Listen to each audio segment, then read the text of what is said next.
The girl was hiding under the bed, trembling. A pair of enormous feet, each with 10 fingers, suddenly jumped down. It slid its long toes across the floor, searching for the girl's hiding place. She held her breath and didn't dare to move. The creature let out a furious roar, as if calling for its companion. The girl thought she was done for this time, but then the monster turned and walked toward the window, disappearing into the night. Only then did she dare to let out a long sigh of relief. She quickly shut the bedroom window, then crept toward the living room, planning to lock the front door. But suddenly, strange noises came from the roof. Anna's heart leapt into her throat again. She hurried her pace and ran downstairs. She thought she'd be safe once the front door was shut, but all the appliances in the house began to flicker and emit a piercing screech. She quickly unplugged them, finally restoring the silence. She picked up the phone to call the police, but that sharp, grating sound returned, and the refrigerator began acting strangely. Even worse, the monster was already blocking the stairs. With no choice, she retreated into the kitchen, hiding in a corner. The call that had just connected was hung up by the monster. Her rapid breathing gave away her position. The refrigerator, under some kind of telekinetic control, trapped her inside.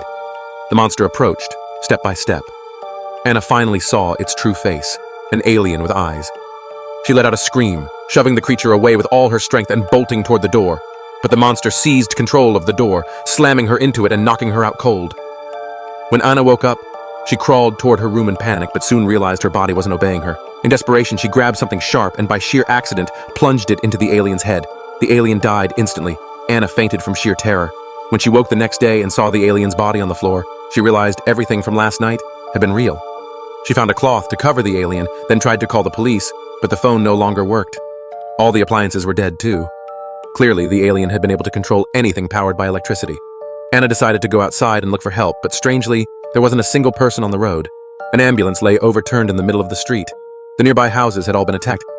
It seemed she wasn't the only one who had encountered the aliens last night. Just then, massive storm clouds began to gather over the town, creeping steadily toward Layla's location. She had no choice but to run back toward home. On the way, she saw her missing neighbors standing together, their right hands raised. Staring blankly at the clouds, something seemed to be writhing in their throats. Then a man spotted Anna.